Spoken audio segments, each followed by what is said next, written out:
Eu quero contar a história para você. A história de um homem na Alemanha. Eu não sei o nome dele, mas sei a sua história. Esse homem, ele era muito rico, um dos homens mais ricos da Alemanha. E ele gostava muito de quadros. Ele era colecionador. E ele tinha os quadros mais caros daquele país. E ele comprou aqueles quadros. E esse homem muito rico, ele não tinha esposa. Ele tinha apenas um filho. E um dia esse filho muito jovem foi chamado para a guerra. E então ele teve que ir. Em um dia, em meio a uma batalha, aquele jovem mais 19 amigos estavam guerreando. E eles ficaram cercados pelos inimigos. E aquele jovem, ele teve uma ideia. Ele falou para aqueles 19 amigos: eu vou pegar a arma, eu vou sair em direção a eles e vou sair atirando. E enquanto eu faço isso, vocês se salvam, porque se todos ficarem aqui, todos irão morrer. E assim ele fez. Ele pegou a sua metralhadora e correu em direção aos inimigos e começou a atirar.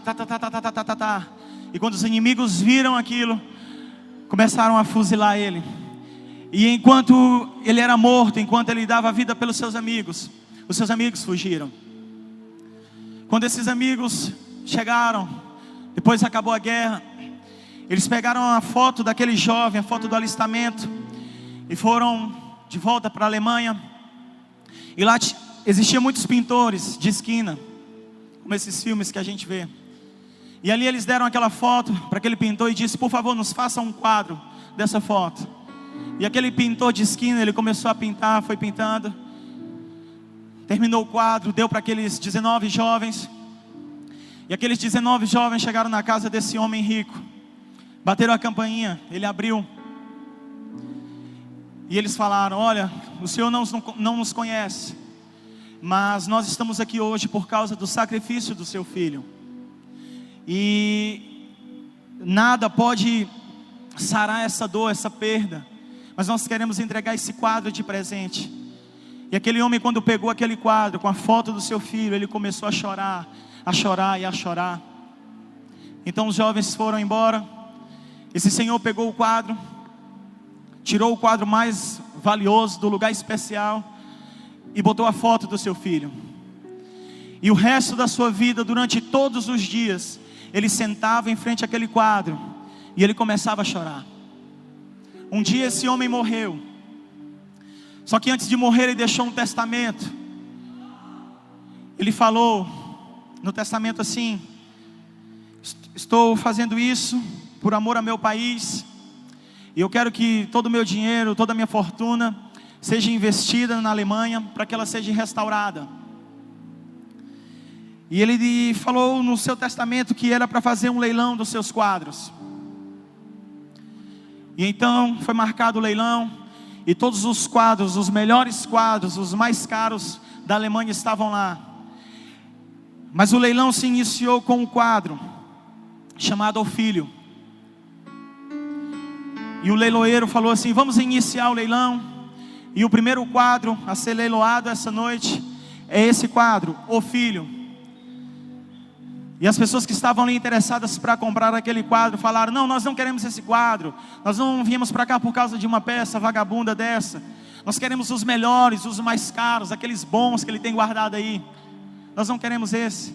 Então o leiloeiro falou: mas ele disse aqui que para que os outros fossem leiloados, era necessário que esse seja primeiro, que fosse primeiro.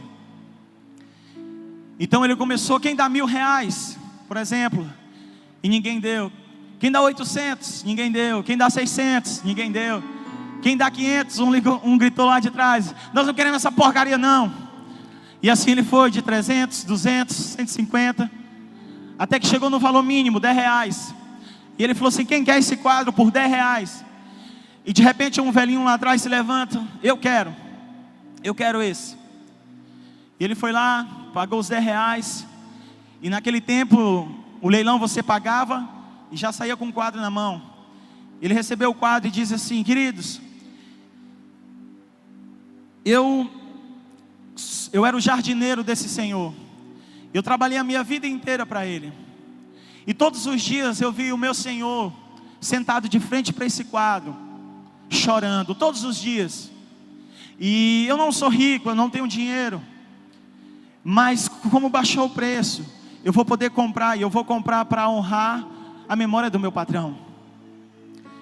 E ele pegou o quadro, saiu, se assentou. O leiloeiro chegou, pá, fechado, acabou. E o pessoal começou a gritar desesperado: mas como acabou, se ainda faltam todos os quadros aqui? E o leiloeiro disse: segundo o testamento do Senhor fulano, ele disse que aquele que quisesse o quadro, o filho, teria tudo. Então todos os quadros são desse jardineiro, porque aquele que quer o filho, ele tem tudo. Glória a Deus.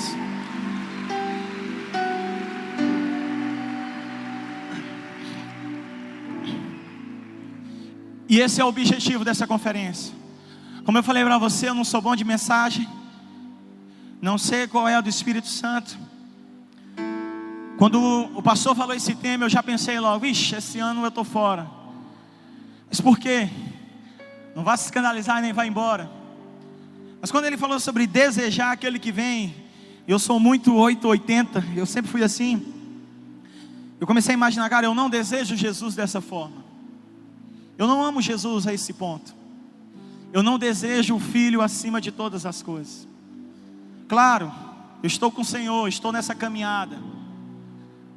Amo Ele, aquele amor filhos, mas eu tenho um entendimento e uma revelação dentro de mim que ainda não é tudo, mas que um dia eu vou chegar lá. Então quando o pastor trouxe isso, eu já me anulei, fiquei de boa. E um dia visitando a casa da minha mãe, nós conversando, ela conversa muito comigo. Ela falou o texto, Mateus 24, capítulo 14. E o Espírito Santo falou aquilo para mim, eu também. O Espírito Santo falou assim: essa é a mensagem. Eu falei assim: não tem como ser eu. Também descansei, como falei para vocês. E o pastor então veio e me falou: é você, cara. Eu desci da minha sala e falei assim: o senhor tem certeza que foi Deus que falou? Porque não dá para compreender como um Deus tão grande, que sabe de todas as coisas, coloca para ministrar aqui alguém que não ama o seu filho com tudo que tem ainda. Eu sou doido por Jesus. Eu amo aquilo que Ele fez na minha vida, mas eu sei que eu posso dar muito mais. E eu não cheguei perto ainda. E eu comecei a entender, e eu imagino nas minhas conversas com Jesus, Ele falando assim: é você, justamente porque o tema da conferência é correndo na contramão. E eu quero iniciar correndo na contramão. Eu quero colocar alguém que não me ame muito para pregar. Então é você. E eu comecei a trabalhar nisso, e comecei a pensar aquilo que Deus queria compartilhar. E quando a gente fala sobre desejar, a gente vem e pensa muitas coisas de como expressar Jesus nesse lugar. Porque eu entendo que uma conferência, ela não é simplesmente um lugar onde há uma reunião de pessoas, mas é um lugar onde propósitos estão unidos para serem despertados.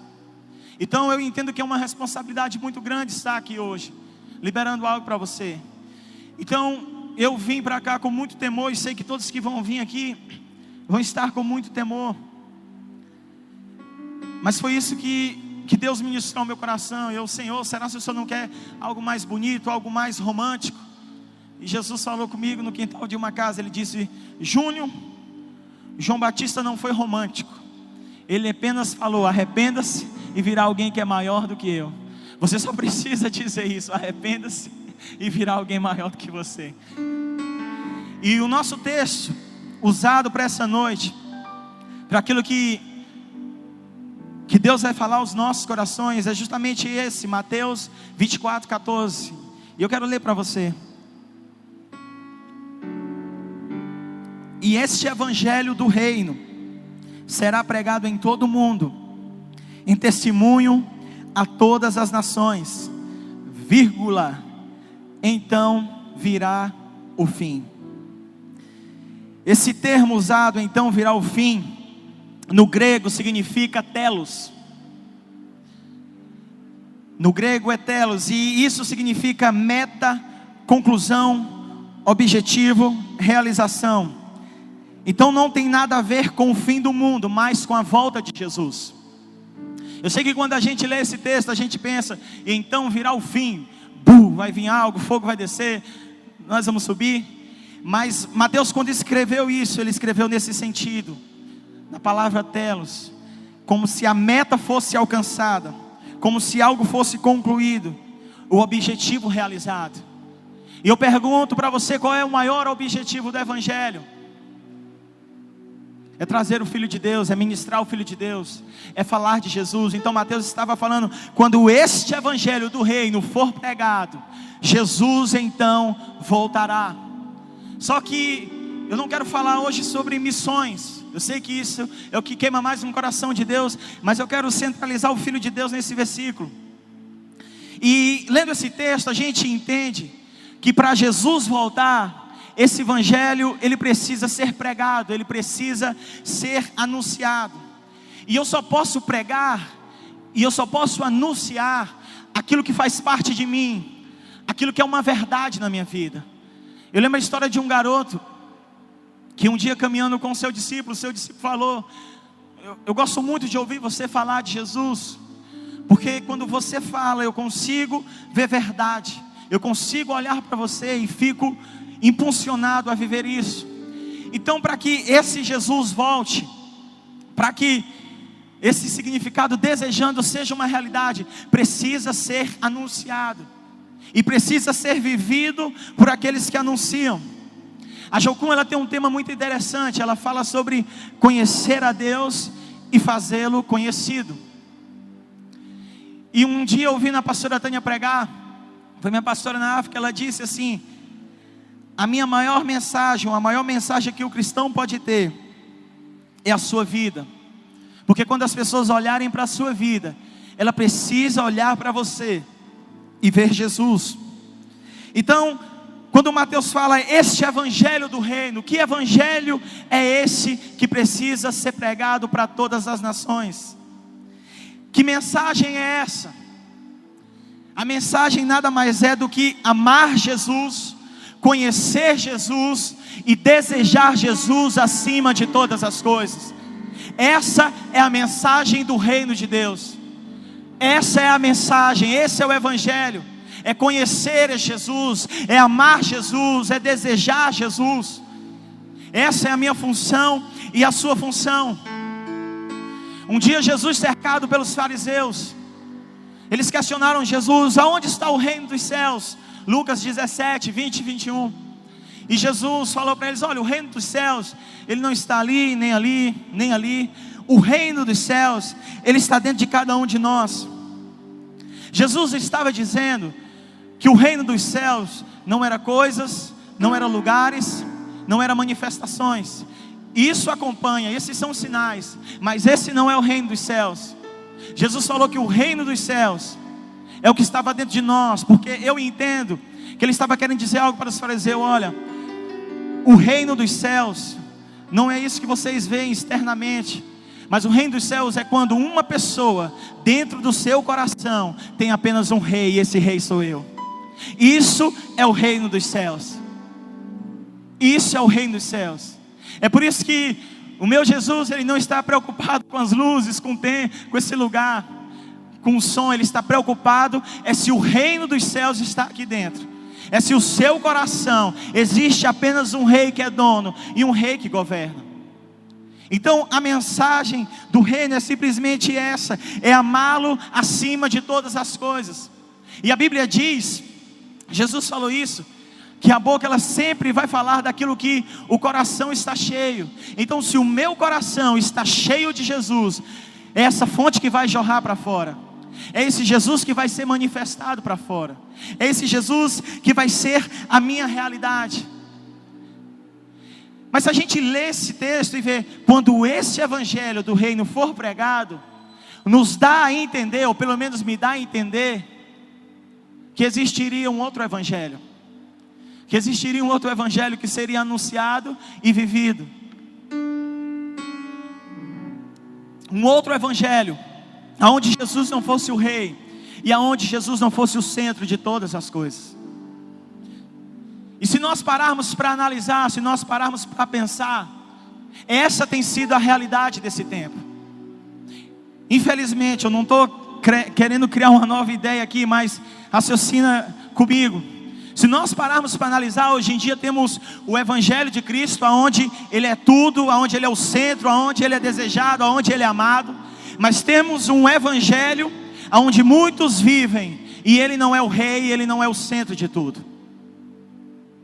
Tem muitas pessoas vindo para a igreja, sem entender, sem saber, que o rei precisa estar reinando aqui dentro. Infelizmente tem muita gente servindo e muita gente fazendo coisas para Deus, sem ter a revelação do que é o reino de Deus, do que é ter Jesus como o rei, como o centro de todas as coisas. Você deve estar pensando, mas como assim, pastor Júnior? Atos capítulo 16, estava lá um missionário Paulo, apóstolo Paulo, apaixonado, incendiado, querendo pregar o evangelho em todo lugar, e ele estava desejando ir para Frígia e Galácia, se eu não me engano, é esse o nome. E ali o Espírito Santo impedia de eles pregarem naquele lugar, porque não era a vontade do Espírito Santo, não era a totalidade para aquele tempo, para aquele momento. E um dia Paulo dorme e tem uma visão de um homem da Macedônia: vem para a Macedônia, vem nos ajudar. E então Paulo compreende que a vontade de Deus não era Galácia, não era Frígia, mas era a Macedônia. E então ele foi. Por que eu estou contando essa história de Atos? Porque tem muita gente fazendo muitas coisas boas, corretas, mas que não é a totalidade da vontade de Deus. E isso é preocupante, porque se Ele vai vir, se o desejado das nações virá, quando este evangelho for anunciado, então esse falso evangelho, esse mentiroso evangelho, aonde Jesus não é o centro, ele precisa ser aniquilado no meio de nós. Ele precisa ser aniquilado no meio da nossa geração. Ele precisa acabar no meio da nossa geração, para que Jesus seja uma realidade. E eu quero passear com você na Bíblia. Eu quero passear com você no livro do profeta Ageu. Você não precisa abrir lá, mas está tudo escrito lá. E depois você confere. O livro do profeta Ageu conta a história de quando o povo de Israel estava sendo restaurado ali, depois de ter sido invadido pela Babilônia. E ali aquele povo, eles começam a ter um desejo de gratidão no seu coração. E começam a trabalhar, eles se juntam e começam a trabalhar para restaurar o templo do Senhor. E ali eles começam, cada um fazendo sua parte, pegando a melhor prata, o melhor ouro, o melhor tijolo, a melhor madeira. Só que no meio dessa caminhada, eles começam a sofrer algumas influências externas. Aquilo que está fora começa a influenciar aquilo que eles estão fazendo. Por causa das perseguições, o povo deixa de reconstruir o templo e começa a viver conforme a sua vontade. E o profeta, ele profetiza indignado: como vocês deixam de fazer a obra, como vocês deixam de dar o seu melhor para o templo, para a casa do Senhor, e pega tudo que é bom, tudo que é caro e investe nas suas coisas. Como vocês podem fazer isso? E ali o povo se desperta, se arrepende. Mas por que Ageu? Por que essa palavra? Porque, como eu tenho falado, esse falso evangelho. Tem pessoas que conhecem esse Jesus, que saem do exílio, da escravidão, do inferno, e vem apaixonado, vem agradecido, e quer dar o seu melhor para Ele. E está ali dentro todos os dias, sabe? Vivendo com Ele, na intimidade, buscando, servindo pessoas, manifestando esse Rei Jesus, vivendo na intimidade. Mas assim como aconteceu com a galera do tempo de Ageu, às vezes acontece com a galera do nosso tempo. As influências externas, as perseguições, as dificuldades, elas começam a nos tirar do rumo da presença de Deus. Ela nos tira do verdadeiro evangelho e nos leva para um evangelho fácil. Um evangelho onde eu não preciso dar o meu melhor para Jesus. Um evangelho onde eu não preciso me entregar na totalidade para Jesus. Um evangelho onde eu vou para a igreja, eu vou para a célula, eu vou para o culto de oração, e isso basta para mim. Porque as influências externas, elas começam a tirar aquilo que é principal, que é o Rei, do centro do nosso coração. Talvez aqui para o povo de Ageu era guerra, era perseguição, eu não sei. Mas o que tem tirado você da presença de Deus? O que tem tirado você o que tem retirado os teus olhos de olhar exclusivamente para Jesus? Qual é a influência externa?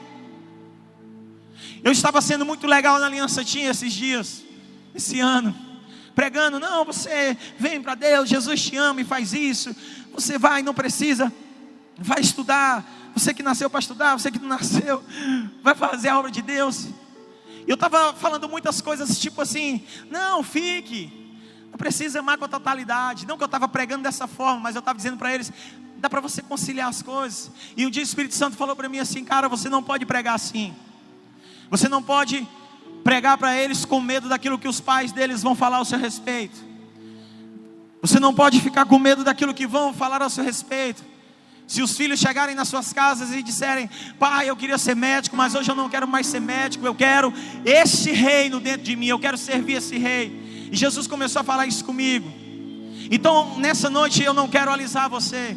Eu sei que aqui tem empresários, sei que aqui tem pessoas que fazem faculdade, pessoas que têm o seu emprego ideal, mas essa noite eu quero te desafiar a dar lugar para o rei no seu coração. Eu quero te desafiar a jogar aquilo que é externo para fora e colocar o rei Jesus no seu coração. Porque assim como na geração de Ageu não houve uma manifestação da presença de Jesus, não foi uma realidade. Se a nossa igreja continuar vivendo esse evangelho, onde nós somos mais influenciados por aquilo que está fora do que aquilo que está dentro, corre um grande risco de nós perdermos a presença dele em nossas vidas. Porque quando nós pensamos em perder a presença, quando nós pensamos em sair da presença de Deus, a gente logo associa aqueles que estão fora, que estão desviados. Mas todas as vezes que algo externo influencia no meu coração mais do que a presença do rei, cara, eu estou desviado. Eu estou desviado.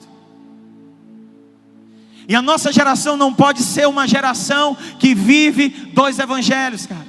A nossa geração não pode ser uma geração meio termo. Nós temos recebido muito da parte de Deus.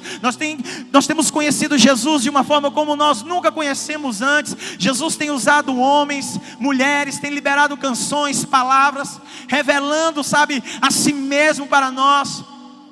Mas a nossa geração não pode ser uma geração que tem muito dele, mas que é mais influenciado por aquilo que está fora.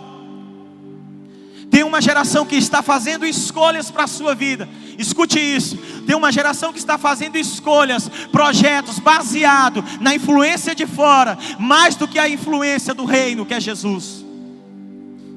E isso não é o evangelho do reino. Isso não é Jesus.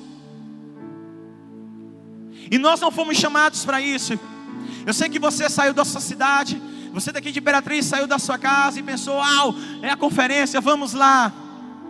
Mas a minha intenção essa noite não é que você saia daqui dando trembota, pulando de um pé só. A minha intenção não é essa. Eu quero que você saia daqui hoje arrependido, como eu sou um cara arrependido. Como todos os dias eu me levanto, me enxergo e me olho, Senhor Jesus, eu ainda não estou dando o meu melhor, mas estou caminhando em direção a isso. E eu pergunto para você, geração, o que está fora? Qual é a influência de fora que tem roubado o lugar dele na sua vida? Será se é esse seu sonho? Será se é esse seu relacionamento? Será se é esse seu ministério? O que tem roubado? O que tem tirado? Porque se Deus olhou para Ageu e falou para Ageu, diga para esse povo que eles estão me deixando por causa das influências externas. Se Deus fez isso com Ageu, será se Ele não pode fazer com a nossa geração? Será se Ele não pode levantar os seus profetas e dizer, geração, pare de adorar o que está fora e adore o Filho de Deus? Será se um Ageu não pode se levantar? Nós somos chamados para dar tudo.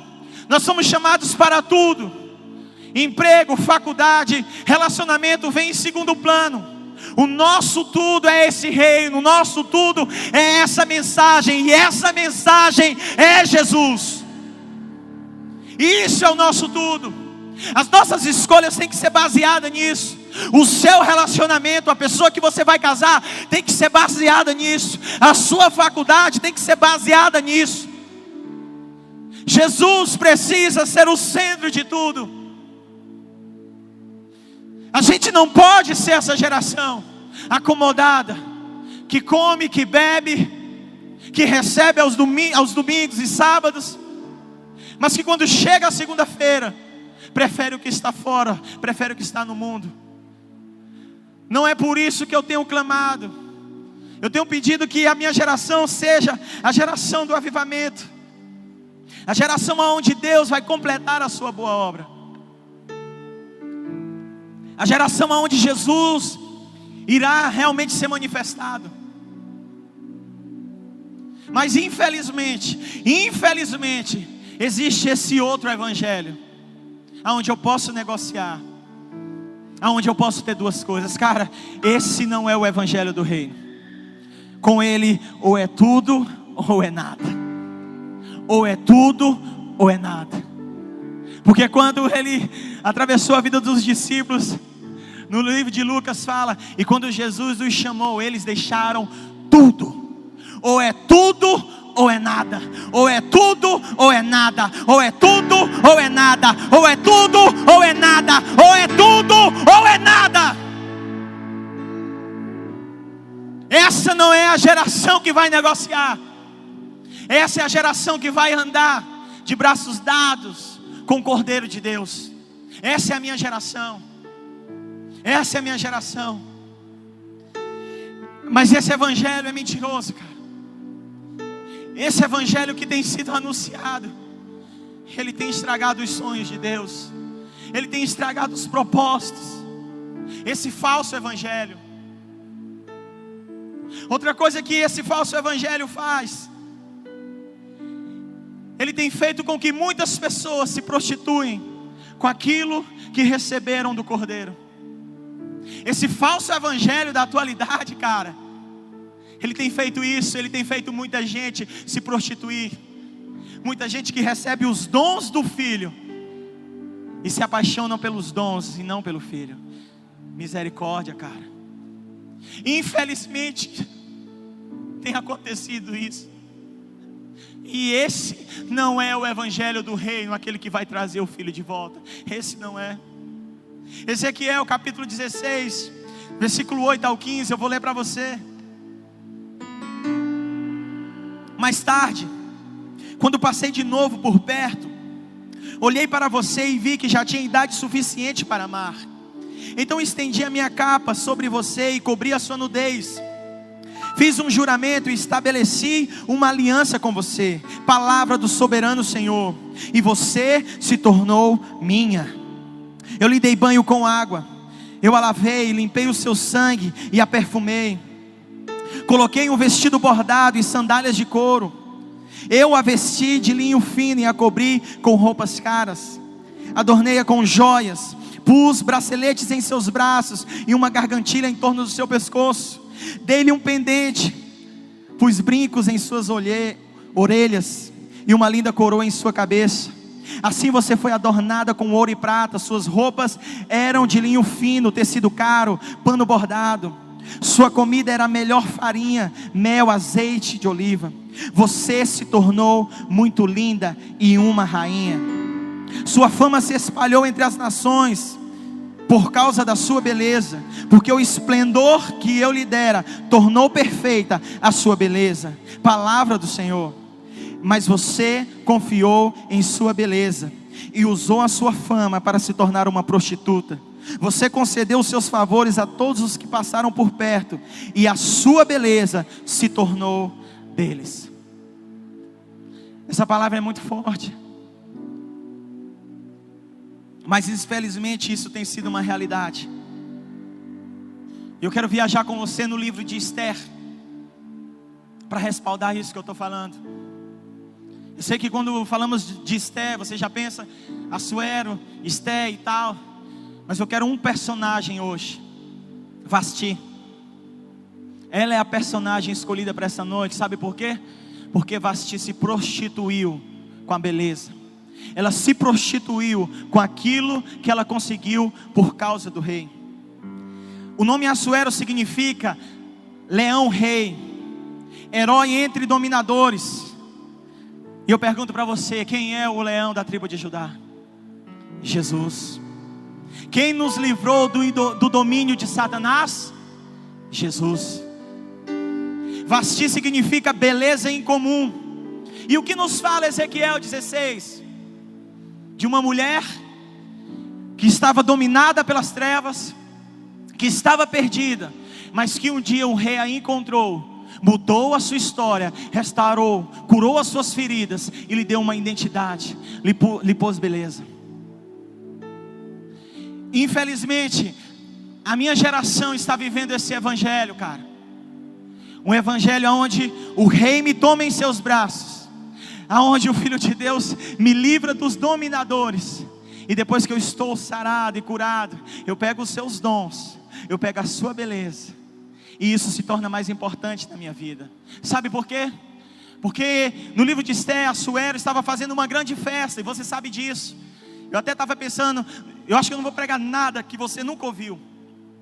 Assuero, ele estava realizando uma grande festa, e ele falou assim: cara, eu quero chamar a minha rainha, a mais bela de todas as nações.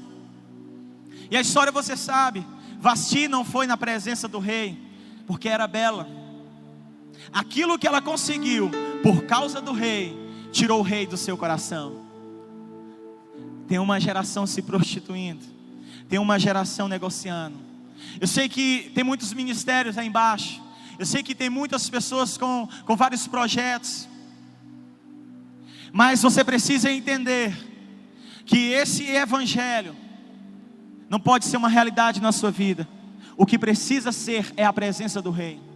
Infelizmente hoje tem ministros, pregadores, pessoas que estão valorizando mais a beleza, mais o tesouro, do que a presença do rei.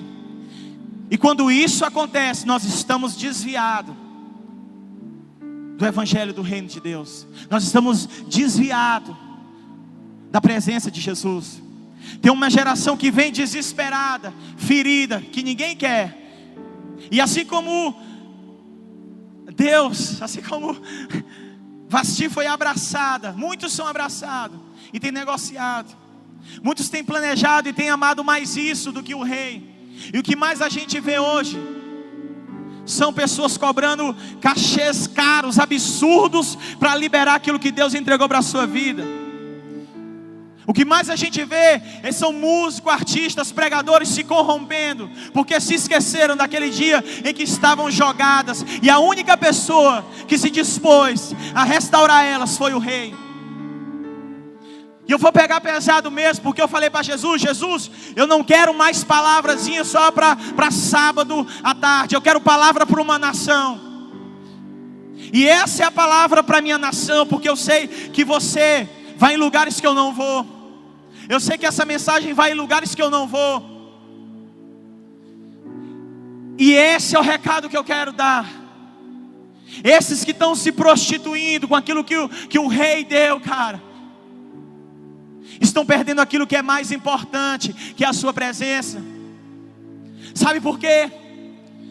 Porque quando Vasti teve essa atitude, o rei Assuero ficou indignado, e ele chamou os seus conselheiros, e ele perguntou para os conselheiros: o que eu devo fazer? Cara, e eles falam algo muito doido. Eles dizem assim, está no versículo 19 do capítulo 1. Eles falam: tire Vasti da sua presença. Tire Vasti da sua presença. Quando eu me torno uma prostituta, quando eu vivo esse evangelho prostituído, eu perco a presença, cara. Eu perco a presença, eu saio da presença. É por isso que tem muita gente morrendo. É por isso que tem muita gente se afogando. É por isso que tem muita gente usando esse falso evangelho e levando pessoas para distante do rei. E a minha geração não pode ser assim. Eu não sei qual é o seu dom, eu não sei para que Jesus te chamou e te selou, mas eu quero te dizer que o que deve ser mais importante no seu ministério é o Rei, é o Rei, é o Rei, é o Rei, é a presença do Rei. É a presença do Rei. As prostitutas vão ficar de fora. E quando falamos sobre prostituta, nós pensamos, aquelas pessoas que estão na rua. Não, existe uma igreja corrompida, que vive esse falso evangelho, onde Jesus não é o principal, onde Ele não é o centro. E esse não é o evangelho do reino. Esse não é a mensagem que Mateus estava querendo dizer. E nós precisamos sair desse lugar entendendo isso. Nós não podemos sair daqui, voltar para nossa casa e viver uma realidade normal e ser mais um daqueles que tem valorizado as coisas de fora mais do que aquilo que está dentro, que é Ele. Nós não podemos ser uma geração que se aproveita dos dons, dos locais aonde Ele nos coloca, mais do que a sua presença. Você está entendendo isso? Esse é o desespero de Jesus. Eu poderia dizer para você, João 3,16, Jesus chamou de uma tal, ou Deus chamou de uma tal forma que deu seu único filho. Eu poderia falar, sabe, Jesus te ama, Jesus aquilo, Jesus isso. Mas Jesus ministrou ao meu coração, meu filho, eu não quero que você fique enchendo linguiça para mim, cara. Eu quero que você desperte para eles voltarem para mim. Eu quero que você diga para os prostitutos pararem de se prostituir e voltarem para mim. Eu quero que você diga para aqueles que estão sendo influenciados por aquilo que está fora, voltarem para mim. É isso que eu quero que você faça. Essa é a sua mensagem. Se eu como pastor fico triste quando alguém sai, quando alguém deixa a presença de Deus, imagine esse Jesus que conhece a tua história. Imagine esse Jesus que te visitou quando ninguém te visitou. Imagine esse Jesus. Se eu me sinto assim, que sou limitado, imagine Ele. Mas infelizmente é isso. Eu não posso desejá-lo se eu não tiver essa revelação. Eu não posso desejar. E eu falo isso para você porque um dia eu era assim. Deus me pegou, me tirou e me deu promessas, me disse que ia me levantar. E o meu relacionamento foi baseado nisso. Até que um dia eu me toquei e percebi que se eu não mudasse, eu ia ser mais uma prostituta nessa geração. Porque o mais importante é a presença.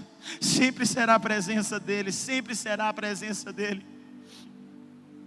É tempo de nós voltarmos para esse evangelho verdadeiro. É tempo de voltarmos para as veredas antigas. Esse é o tempo, esse é o tempo, esse é o tempo. Os nossos filhos, eles não podem suar um suor que é direito nosso. Eles precisam apenas colher aquilo que nós vamos pagar um preço. Os nossos filhos não podem crescer e ver uma geração se prostituindo por causa dos dons de Deus, não. Os nossos filhos têm que olhar para nós e dizer: meu pai, eu me espelho em você, minha mãe, eu me espelho em você, porque você vive o evangelho do reino de Deus. É para isso que nós temos que nos levantar. Essa é a vontade dEle para mim e para as nossas vidas. Mas esse evangelho é mau, cara. Esse evangelho é mau. Existe um evangelho que é contrário a esse evangelho de Jesus. Esse evangelho é quando a vontade dEle é contra aquilo que eu desejo e eu não quero. No livro de Jonas, conta a história desse homem de Deus. E o que mais a gente fica gravado na nossa mente quando nós lemos isso é sobre a baleia, que ele foi engolido, e missões que ele deve pregar. Mas um dia Jesus falou comigo algo interessante. Ele falou assim: Júnior, existe uma geração igual a de Jonas, cara. Senhor, uma geração missionária? Não, uma geração que quando é contrariada decide fugir da minha presença. Mas por que, Senhor? E o Espírito Santo foi me levando, me conduzindo, e falou assim: Júnior, Jonas, ele não apareceu apenas no livro de Jonas. Jonas era um homem de Deus, era um profeta. Ele caminhava comigo, ele tinha intimidade comigo. E isso é tão real que em 2 Reis, capítulo 14, versículo 25, confirma. Jonas viveu no tempo do rei Jeroboão II. E um dia ele profetizou que os relacionamentos seriam restaurados ao redor de Israel. E isso aconteceu. Então Deus começou a me mostrar: olha, Jonas ele não apareceu só aqui no livro de Jonas. Ele já caminhava comigo. Ele era o meu profeta, ele era o meu escolhido. Ou seja, Júnior, ele ia todos os domingos e todos os sábados para a igreja. E ele participava até de célula. Mas um dia eu falei algo para Jonas que ele não queria. Um dia eu disse para Jonas: Jonas, faça algo. E ele não quis fazer. No dia que eu falei para Jonas: Jonas, vai e profetize que Israel será restaurada, Jonas foi. Porque era favorável para ele, era o povo dele. Porque era bom para ele, por isso ele foi. Mas no dia que Deus falou para ele: Jonas, vai e profetiza para Nínive se arrepender, Jonas não foi. Jonas não fez a vontade de Deus. Ele decidiu fugir. E é tão interessante que esse é o capítulo 3, conta a história que ele vai lá, foge, indignado com Deus. Eu não sei se você já se perguntou isso, mas eu me perguntei: por que Jonas fez isso? E o Espírito Santo foi me falando assim: ele fez isso porque Nínive era um povo, o povo ninivita era um povo muito violento. Eles matavam, cortavam a cabeça, empilhavam cabeças, enfiavam estacas no corpo das pessoas mortas. E eles eram inimigos de Israel.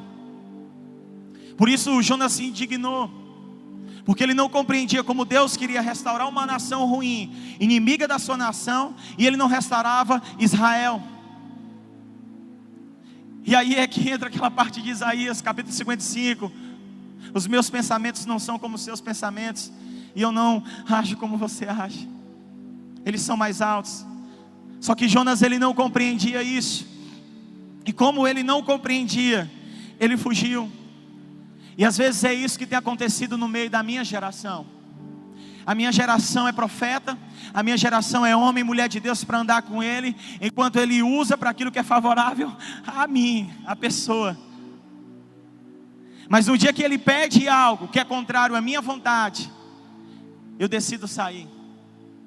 Tem muitas coisas que Jesus tem pedido para você. Tem muitas coisas que Jesus tem falado para você. Tem muitas coisas que Jesus tem dito para você: abre mão disso. Abre mão desse relacionamento. Abre mão desse emprego. Abre mão disso, porque isso atrapalha de você e eu vivemos a totalidade, a plenitude. Mas sabe o que é que acontece com a minha geração? Quando a minha geração não recebe aquilo que ela deseja, ela deixa o meu Jesus. Ela abandona o meu Jesus. Ela não quer mais caminhar com o meu Jesus. E quando a gente vê a baleia no livro de Jonas, a gente pensa: uau, Deus quer castigar Jonas. Não. Quando Jonas vai para dentro da baleia, ele começa a clamar pela presença de Deus. Ele começa a se perguntar: Senhor, será se um dia eu voltarei a habitar no teu santo templo? Era como se Deus estivesse falando para Jonas: Jonas, é essa presença que você está negociando. É isso que o povo ninivita não tem. E nós valorizamos mais coisas, pessoas, lugares do que essa presença. Talvez eu não seja o homem que mais ame Jesus na face da terra. Talvez eu não seja. Mas eu me esforço para ser o mais obediente. O mais obediente. Eu não sou o melhor, eu tenho certeza disso. Mas me esforço para ser o mais obediente. E é isso que a minha geração não quer. E nós cantamos Maranata, nós cantamos sou teu sacrifício, sou isso, sou aquilo, faz isso, faz aquilo. Mas quando ele fala para ele assim: vem, fica comigo, deixa isso aí, fica comigo, caminha comigo. Assim como Jonas, nós fugimos. Porque a gente imagina: meu Deus, como é que Jonas ouvia Deus falando, ele sai da presença de Deus? Eu quero dizer para você que todos os dias você vê Jesus clamando aqui, e tem muita gente saindo da sua presença. Eu quero dizer que Ele está falando aqui, ó. Assim como Deus falava com Jonas, Jesus fala com você através da palavra. E tem muita gente saindo, porque não lhe convém, porque não é bom, porque não é prazeroso. Eu vou dizer algo para você: pessoas assim não vivem o evangelho do tudo. Pessoas que negociam a presença do Rei, quando esses momentos chegam, elas não vivem o evangelho do tudo, elas não vivem o evangelho do reino, elas não vivem com o Rei Jesus. Sabe, eu vi uma frase um dia do homem de Deus, ele falou assim, que nós possamos viver de uma forma onde os anjos tenham que falar ao nosso respeito. E aquilo ficou na minha cabeça, e eu fico falando isso direto. Vamos viver, vamos adorar, vamos fazer algo de uma forma tão extraordinária que quando os anjos olharem para nós, eles irão dizer: uau! E será se a minha geração é essa? Será se você é essa pessoa? Ou será se a minha geração é a geração desse falso evangelho? Mais um que foi contrariado e deixou a presença do Rei. Mais um que um dia fez uma aliança, está abandonando a aliança do Rei. Mais um. Essa não é a vontade de Jesus para mim e para você. Não é isso que Ele quer para mim e para você. Ele nos quer para a totalidade. Um dia, em uma das orações do pastor Ricardo, pela conferência, café da manhã, 6 horas da manhã, ou um negócio difícil para acordar, mas eu fui, e ele começou a falar do áudio dos homens, dos heróis da fé, e eu comecei a escutar também. E eu comecei: por que com eles? Por que você não faz aqui? O que eles têm que nós não temos? Por que não faz? O que está faltando? Eu me jogo aqui, eu vou para o banheiro quase todo dia, oro lá, canto para você com a minha voz feia. Por que algo não acontece? E ele falou para mim assim: sabe por que algumas coisas não acontecem, cara? É porque esses caras, eles nunca buscaram ser reconhecidos como heróis da fé. Eles só queriam a presença. Eles só queriam a presença. Eles não queriam ter livros, eles não queriam ser conhecidos, eles não estavam preocupados em marcar a história, eles estavam preocupados com a presença. Eles estavam preocupados com a presença, e por causa da presença, mesmo quando algo era contrário à sua vontade, eles preferiam a presença. E eu perguntando: Jesus, imagine aí se tivesse 2 Joe Wesley. Aí ele: imagine aí o que eu não faria. Imagine aí se tivesse 2 Martim Lutero. Imagine aí o que eu não faria. E eu vendo a galera um dia desse, o pastor postou um negócio do Joe Wesley, e o pastor Lucas falou assim: as chamas tirado da casa incendiada. Aí quase que eu botei lá embaixo: eu sou o Júnior Bandeira, as chamas tirado das chamas do inferno, e estou aqui. E você precisa ser essa chama. Esses homens viveram algo extraordinário, porque o mais importante era a presença. O mais importante era a presença. Não importava se eles seriam aprovados por homens, não importava se eles ficariam marcados na história. O que importava era a presença. Tinha homens que oravam, tinha homens que buscavam.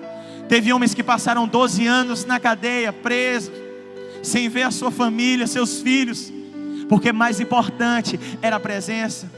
Aí eu pergunto para você: se existe um padrão desse no céu, como nós podemos viver esse falso evangelho? Se existe um padrão desse que subiu até os céus, aonde o Filho de Deus era desejado, como a minha geração pode se contentar com esse falso evangelho? Aonde o Rei não é o centro de todas as coisas, aonde o Rei não é tudo. Porque se existe um padrão, nós precisamos chegar lá. Nós precisamos chegar lá. A nossa geração está muito mal acostumada, está aceitando pouca coisa. Eu vou dizer algo para vocês aqui. Na hora que eu comecei a pular aqui, eu fiquei: meu Deus, por que esse povo não sai correndo? Por que esse povo não sobe ali? Por que esse povo não faz algo? Claro, cada um adora do jeito, mas eu fiquei: meu Deus, por que não vem para frente? Por que não pega a caixa de som, joga para cima? Por que algo não acontece aqui? Aí que me vem a ideia: Júnior, imagine se eu tivesse 2 Joe Wesley, cara. Imagine se eu tivesse 2 mulheres do fluxo de sangue, que no meio de uma multidão consegue me tocar de uma forma diferente. Imagina se eu tivesse isso aqui hoje. É isso que o Rei quer. Ele quer que esse tema seja uma realidade na nossa vida. Ele quer que nós vivamos em direção a esse evangelho. É para isso que Ele tem nos chamado. Gênesis capítulo 35, ele inicia assim, Deus falando para Jacó: Jacó, volte para Betel. Volte para Betel. E eu fiquei perguntando, mas por que ele mandou ele voltar? Se mandou voltar, é porque saiu. E o Espírito Santo, que é lindo, gostoso, cheiroso, falou assim: vai para Gênesis capítulo 28. E a gente vai lá. Em Gênesis capítulo 28, é a primeira vez onde Jacó tem um encontro com Deus. Onde ele deita com a cabeça na pedra. E ali ele é visitado por Deus. E ali ele se entrega para Deus. Ele fala: a partir de hoje o meu assunto é Jesus. E ali ele fez um voto, ele foi marcado. Só que depois de Gênesis 28, Jacó fugiu, foi para a casa de Labão, viveu, cresceu, casou, multiplicou, ficou muito rico, teve tudo que um homem daquela época queria. E muitas vezes nós temos isso, muitas vezes acontece isso. Nós somos encontrados em Gênesis 28, somos marcados, e ali nós dizemos: a partir de hoje o meu assunto é Jesus. Mas o tempo vai passando, os dias vão passando, coisas vão acontecendo, algo na minha vida vai sendo alterado. E às vezes é preciso que Jesus bata na nossa porta e diga: fulano, volte para Betel. Volte para Betel. Volte para Betel. Tem muita gente que saiu desse verdadeiro evangelho chamado Jesus, Filho de Deus. Tem muita gente que saiu desse local onde foi marcado, onde foi encontrado, chamado Betel. E essa noite é noite de voltar para esse lugar. E é tão interessante que no capítulo 35, quando Jacó se toca: meu Deus, eu preciso desejar aquele que vem. Ele pega tudo da família dele, todos os ídolos, toda a idolatria, e ele fala: acaba com isso aqui agora em nome de Jesus. E eles derrubam todos os ídolos e altares. Ele faz a família dele se arrepender, prega o evangelho todinho, todo mundo se converte. E ele volta novamente para Betel. Ele destrói aquele altar antigo do falso evangelho, e ali ele levanta o novo altar do evangelho, onde Cristo é o centro de todas as coisas. Essa noite, cara, é noite de voltar para Betel. Essa noite é noite de derrubar os altares antigos, a idolatria. Eu não sei qual é a idolatria no seu coração. Eu não sei qual é a influência externa que está te tirando o foco. Eu não sei qual é a coisa que está fazendo com que você se prostitua e esqueça do rei. Eu não sei o que foi que Jesus te pediu, que você não quis, e você decidiu sair da presença dele. Eu não sei, mas eu quero dizer para você que ele está dizendo hoje: volta para Betel. Volta para o lugar aonde a gente se encontrou pela primeira vez. Volta para esse lugar. Esse é o dia, essa é a noite de voltar para esse lugar, de viver intensamente dessa forma. O lugar onde nós nos encontramos, o lugar onde nós somos tocados, marcados, aonde nada mais importava. Esses 4 dias aqui é Betel. É Betel para mim e para você. E desejar é amá-lo com todas as forças, com todo entendimento, com todo o coração. Desejar é isso. Sabe, um dia o Espírito Santo lindo, gostoso, cheiroso, falou comigo assim: olha o que é desejar. 2 Samuel, sei nem onde é que está na Bíblia. Está lá, você vai ver lá. Um dia, o rei Davi, me dá água, menino, eu estou com sede. O rei Davi estava desejando água igual eu estou desejando, assim, ó. E ele falou assim: ah, quem me dera beber daquela água de Belém. Um simples desejo. Nesse tempo ele estava vivendo na caverna de Adulão, com todo tipo de pessoa que estava seguindo ele. Pessoas que entenderam que aquele rei era um rei a se seguir. E eu quero que você entenda essa simbologia. O rei Davi, ele pegou todos aqueles que a sociedade rejeitava e abraçou, limpou, sarou, curou, passou o escabim. Só que aqui na história de Davi aconteceu algo que não aconteceu com Esther. Aqui aconteceu algo de acordo com o verdadeiro evangelho do reino. O rei disse: ah, quem me dera beber uma garrafinha daquela água de Belém. Sabe o que aconteceu? 3 valentes escutaram esse desejo. 3 valentes escutaram esse desejo. E sabe o que aconteceu? Eles caminharam em direção ao exército filisteu. E eu comecei a viajar na maionese. Uau! Se eles estavam ali, Saul perseguindo de um lado, os filisteus do outro lado, só a escolha da sociedade com o rei. Mas Davi desejou um pouquinho de água. E eu imagino que aqueles homens ali, eles eram casados, tinha mulher e filho. Eu imagino eles olhando para os filhos, para a esposa e olhando para o rei Davi. E eu imagino eles assim: mulher, meu filho, eu sinto muito, mas o rei desejou água e eu vou buscar água para ele. Eu não sei o que é que eles fizeram para entrar naquele lugar. Eu não sei como eles fizeram para pegar água no meio daquele exército, daquela multidão. Mas eu sei de uma coisa: eles desejaram realizar o desejo do seu rei. Sabe qual é o desejo do rei Jesus? É que o seu coração seja dele. Sabe qual é o desejo do rei Jesus? É que este mesmo coração seja pregado para as nações. Essa mesma paixão pelo Filho de Deus seja liberado para as nações. E quando isso acontecer, o desejado que vem virá. O desejado que vem virá. Tá faltando, cara, 3 valentes. Tá faltando os 3 valentes.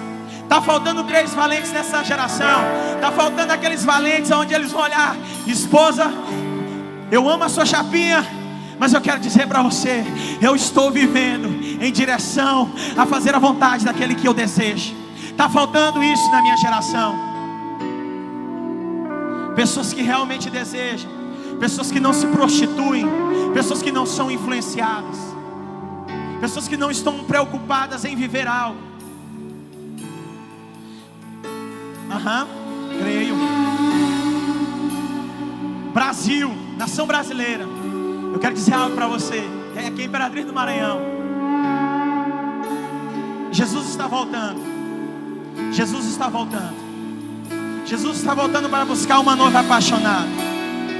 Jesus, ele não está voltando para buscar uma noiva que é mais influenciada pelo mundo do que por ele. Jesus não está voltando, Brasil, para buscar músicos, pastores que andam se aproveitando dos seus dons, em vez de amar a presença dele. Jesus está voltando para buscar uma noiva que não se prostitui, Brasil. Jesus está voltando para buscar uma noiva que não foge daquilo que é a sua vontade. Escute isso, nação brasileira. Escute o que eu estou dizendo. Ele está cansado desse falso evangelho. Ele está cansado dessa mentira. Ele está procurando os valentes. Ele está procurando os verdadeiros adoradores, os que adoram em espírito e em verdade, os apaixonados, os que não se prostituem, os que não negociam. Escute isso, nação brasileira. Escute isso, Estados Unidos da América. Escute isso, Inglaterra. Escute isso, nações. Esse Jesus está voltando.